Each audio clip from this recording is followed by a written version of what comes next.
This is an overview of the latest development plan for Little Harbor that's being proposed by Anthony Solo through his corporations A Solo Acquisitions and Little Harbor Investments. This latest version is quite a bit different from the previous three versions that have been proposed. What's important with this version is it involves a formal process called a public-private partnership, PPP, and it's being presented to the South Bay CDD Board of Supervisors for them to vote on. So at the CDD meeting on Wednesday, November 12, the developer will make a presentation to the CDD board that will include some of the diagrams that I'm going to show you here. So my name is Steve Fancy. I live in Antigua Cove, and I have attended all of the CDD meetings and workshops where the various development proposals have been discussed. And I prepared two earlier YouTube videos that I posted that summarized the previous proposals, and they were watched 1,273 times. And I heard from a lot of different people who could not attend the meetings and who live out of town, and a lot of people appreciated me doing this, and so I thought I'd do it again. In the survey that was sent out by the POA back in August, and in the town hall meetings that were held, the residents of Little Harbor overwhelmingly said no. 80% said no, that the CDD should not sell the two parking lots and the roadways to the developer. But we have now entered a formal PPP process, and the 5 members of the CDD Board of Supervisors need to vote on several issues. So I would encourage you to show up at the November 12 and December 10 CDD meetings and voice your opinion. And if you're not able to, send an email to the 5 CDD board members. Their email addresses are listed on the South Bay CDD website, and I also included them in my last slide. So the areas that the CDD owns and that the developer is interested in are shown in blue. So it includes 2 parking lots, the area here in the middle. Let's see here. This area here in the middle is the Sunset Grill, but we're talking about the south and north parking lots and then some roadways.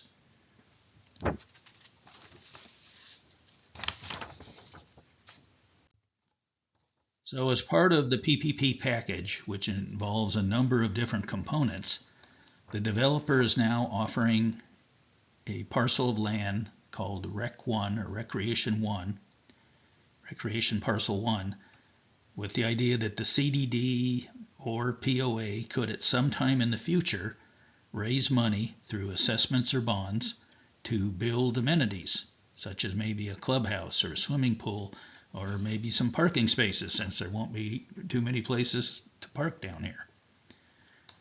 In his previous version, the developer had a second parcel at the east end of the Dust Bowl where he said that the CDD or POA might build some pickleball courts, but that second parcel is no longer part of the proposal.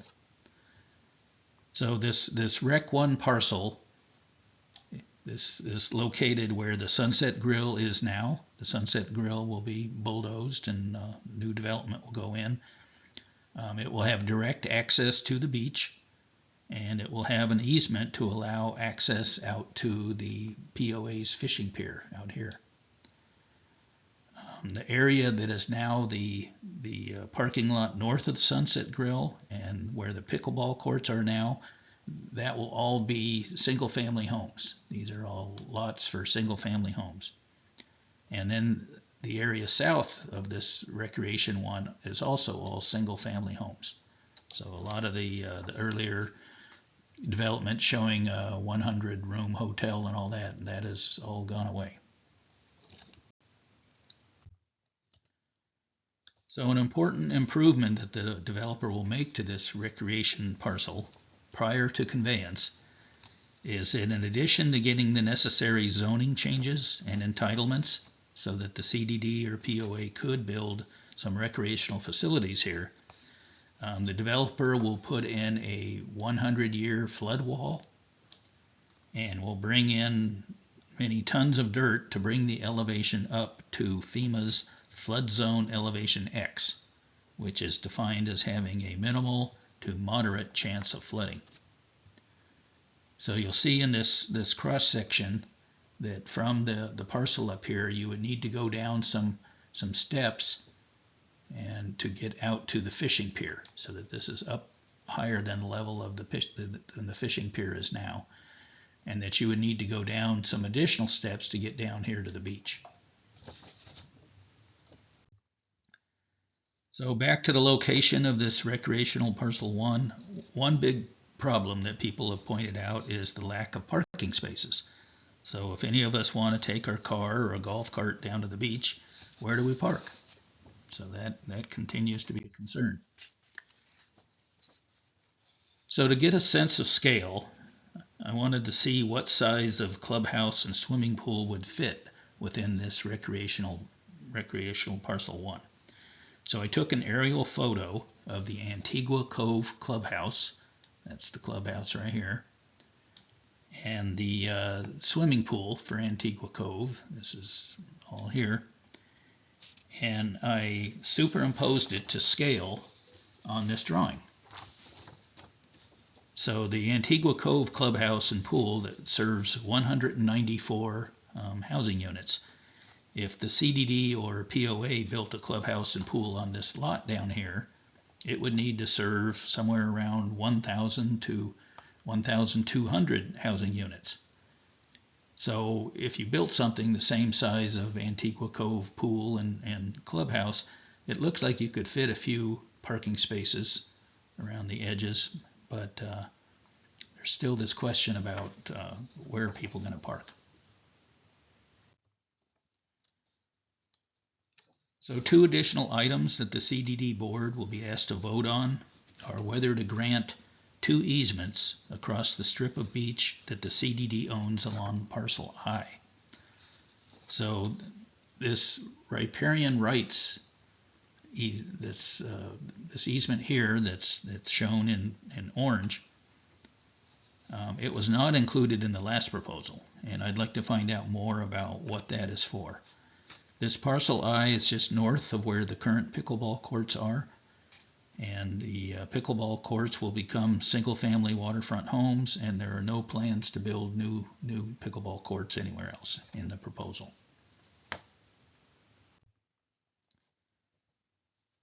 All right, so this is an artist's rendition of the Marina Point development near the East Marina, and here's the High and Dry building over here, and Antigua Cove clubhouse and pool and all that. So this has 2 buildings that contain 220 condos, and the developer doesn't have enough parking spaces to meet the county's requirements. So he's asking the CDD to allow 29 additional parking spaces to be added along the roads. The board has previously voted to sell those parking spaces for $20,000, but then they rescinded that vote because they wanted to include them in the appraisal that was being done as part of the PPP process.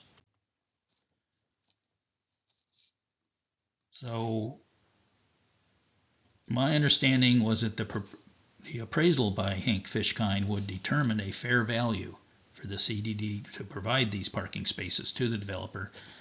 That wasn't included in the agenda package, but I'm making a public records request for the full appraisal report so that I can see what all was included with the appraisal.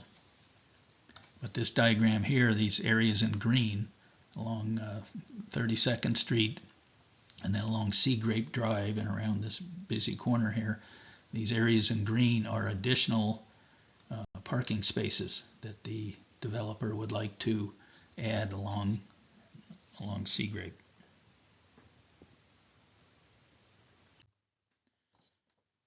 So the CDD agenda package, it includes this diagram showing the area known as the Dust Bowl. But the diagram is fuzzy and I can't read most of the wording, the printing and the numbers and all that, so I'm not going to guess at what it's telling us, but hopefully we'll learn more at the meetings.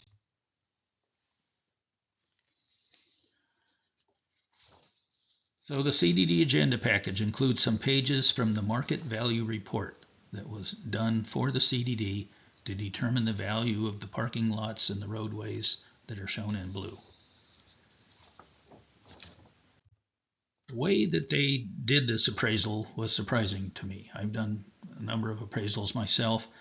The area in blue added up to 1.2 acres if you just add up all those different parcels from the parking lots and the roadways. So they started by assuming that you can fit 10 townhomes into an area that size. And they then used MLS sales data for 6 of the Bahia Beach townhomes and 6 sales from the Antigua Cove South Shore Yacht Club townhomes. I'm surprised that they did not factor in the fact that the areas in blue are waterfront property with a beautiful view across Tampa Bay. I mean, view means a lot in appraisals. And the Antigua Cove townhomes, there's 10 of them, and they all sold in 2024, about the same time, and they're about the same, and yet they only included 6 of them. So I don't know why they only included 6 of them. So anyways, they calculated that the 10 townhomes would fit into the area of the blue parcels, and that once they were completed, that they would sell for $5.5 million. So that was the starting point, $5.5 million.